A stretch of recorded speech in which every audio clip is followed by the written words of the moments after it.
It happened last spring. A Tuesday, a little after 7 in the morning.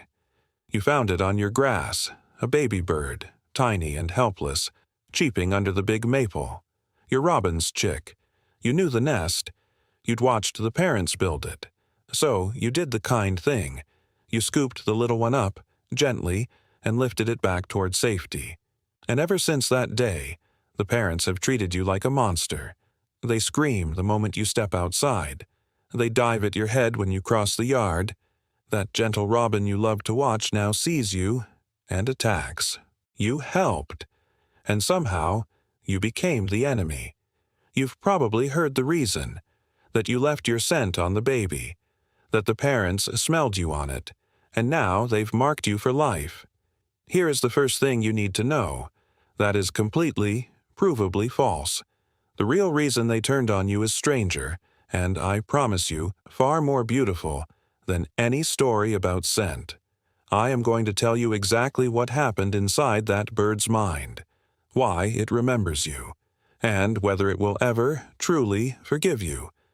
But not yet. First, you have to unlearn the myth that almost everyone believes. Stay with me. Most people believe exactly what you were told. Touch a baby bird, and its parents will smell you on it, reject it, and turn on you forever.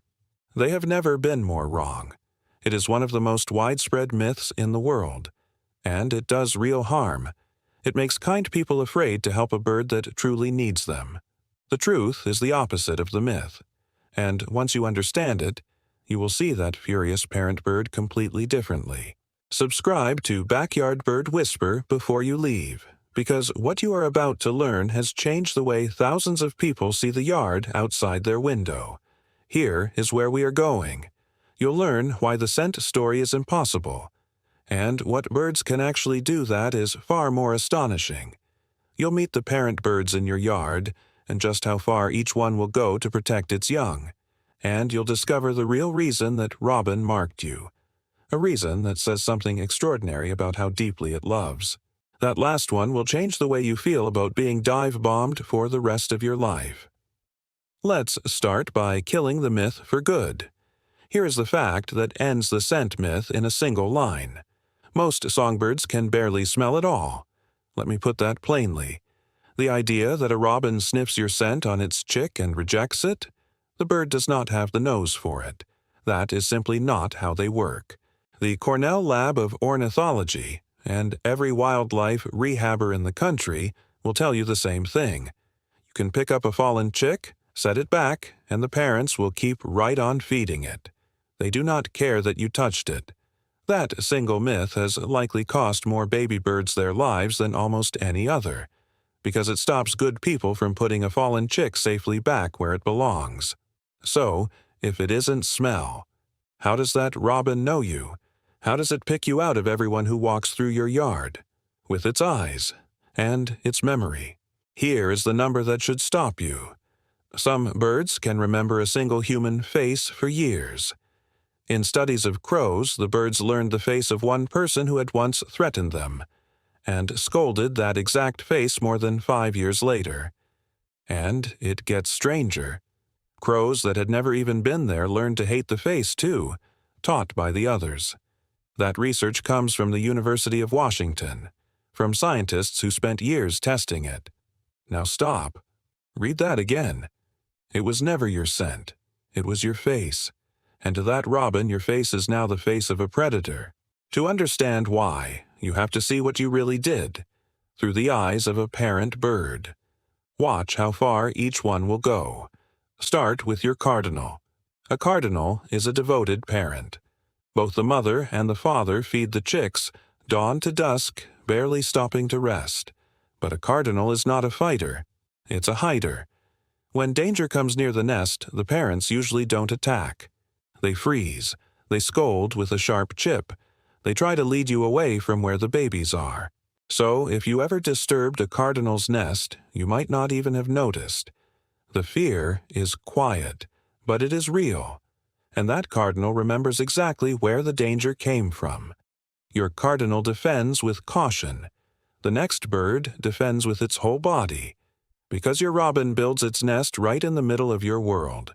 on your porch light, in the wreath on your door, in the low branch beside your path. Robins nest close to people, which means they collide with people, constantly. And a robin does not just scold. A robin dives. It will drop out of the sky at a cat, a squirrel, or a human it believes is threatening its babies, again and again and again. To your robin, a giant hand reaching toward its chick is not a rescue. It is the most terrifying thing in the world. A predator at the nest. It does not know you meant well. It only knows you touched its child, and it will not forget the face that did it. Your robin defends with courage. The next bird defends with pure attitude. Meet your blue jay.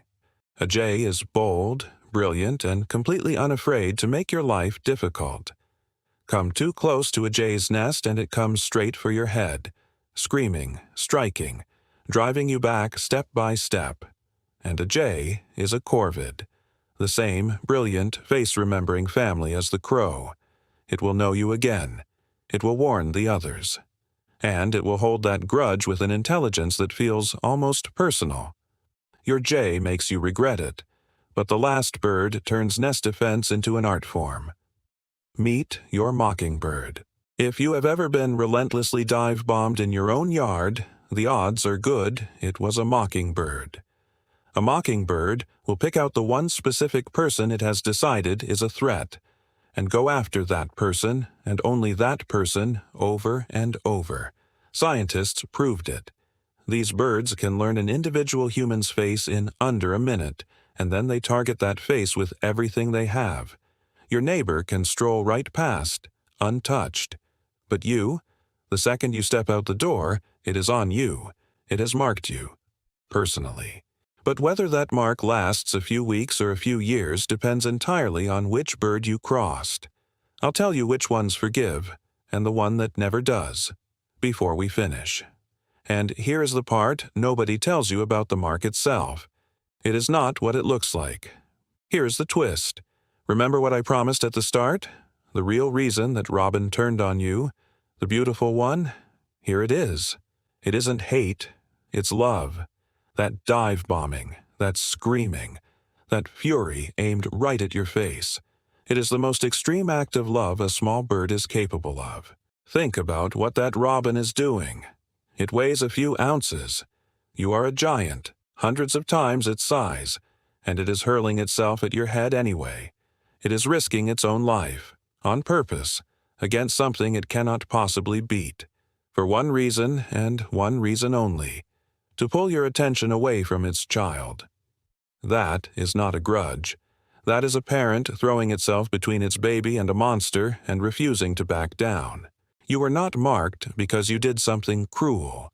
You were marked because, for one moment, you came close to the single thing that bird loves most in this world, and it will spend everything it has, its energy, its safety, its life, to guard it. The mockingbird that will not leave you alone. It is not your enemy. It is the bravest parent in your entire yard, and you simply walked too close to everything it lives for. That changes the story, doesn't it? So let me tell you what this really means for you. You are not the villain of this story. You never were.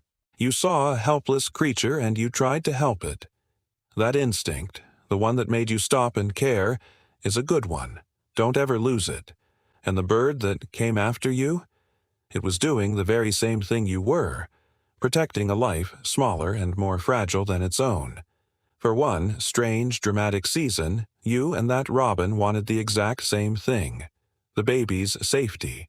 You just spoke completely different languages about it. And here is the beautiful part. That fierce, fearless love you saw pointed at you. That is the love keeping every single bird in your yard alive. It is why there are chicks at all.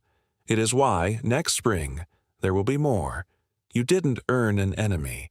You got a front-row seat to the most powerful force in all of nature, a parent that would rather die than let its child be taken. Most people go their whole lives and never truly see it. You got dive-bombed by it.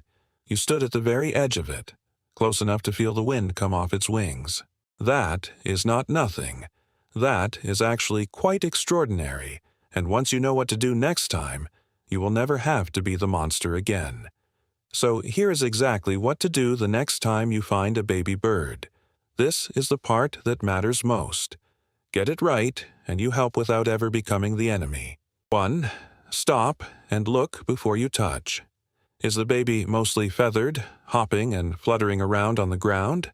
That is a fledgling, and it is supposed to be there. This is normal. The parents are watching from nearby, still feeding it. Leave it be. Scooping it up is not a rescue. It's a kidnapping. 2. Step in only if it's truly helpless. If the baby is naked or barely feathered, a nestling that has clearly fallen, you can gently pick it up and place it back in the nest. Go ahead and do it. The scent myth is false. The parents will take it right back, no hesitation. Then step away and let them work. 3. When it's hurt or truly orphaned, call a professional. If the bird is injured, or you are certain the parents are gone, do not try to raise it yourself. It is incredibly hard to do right, and for most wild birds, it is against the law. Find a licensed wildlife rehabber in your area and call them. They will know exactly what to do. 3 simple things. Look before you touch. Renest the helpless ones. And call an expert when it's serious. Do it this way, and you protect the baby, and you never have to dodge a furious parent again. So, think back to that robin, the one that has been dive-bombing you since last spring. It was never hate. You understand that now. It was a parent, doing the bravest thing it knew how to do. And remember what I promised you. Whether it will ever forgive you? Here's the answer. For most birds, yes. That robin's fury is tied to the nest. Once the chicks grow up and fly off, the danger is over, and the anger fades right along with it. By next season, you are just a familiar shape in the yard again. Forgiven. But the mark is not always so short. The crows, the jays, the brilliant corvids, those are the ones that can truly remember and hold it for years. Cross a crow, and you may have a very long wait. So the next time that robin scolds you from the maple, don't feel like an enemy. Feel honored. You met a love fierce enough to fight a giant. The bird looks the same. It isn't. Subscribe to Backyard Bird Whisper, because the most extraordinary wildlife on Earth is not in a jungle or a nature documentary. It is 12 feet from your kitchen window. Before you go, one more thing. There is a bird that will visit your yard this spring and do something almost unthinkable. It will never build a nest. It will never feed its own young. Instead, it waits and it watches. And the moment your robin looks away, it slips its own egg into her nest. And the chick that hatches from it will not be gentle with the babies already there. Your robin will raise a stranger and never once know. That's next. I will see you there. Tell me in the comments, has a bird ever dive-bombed you in your own yard? What kind was it? I read every single one. These are the stories I carry longest.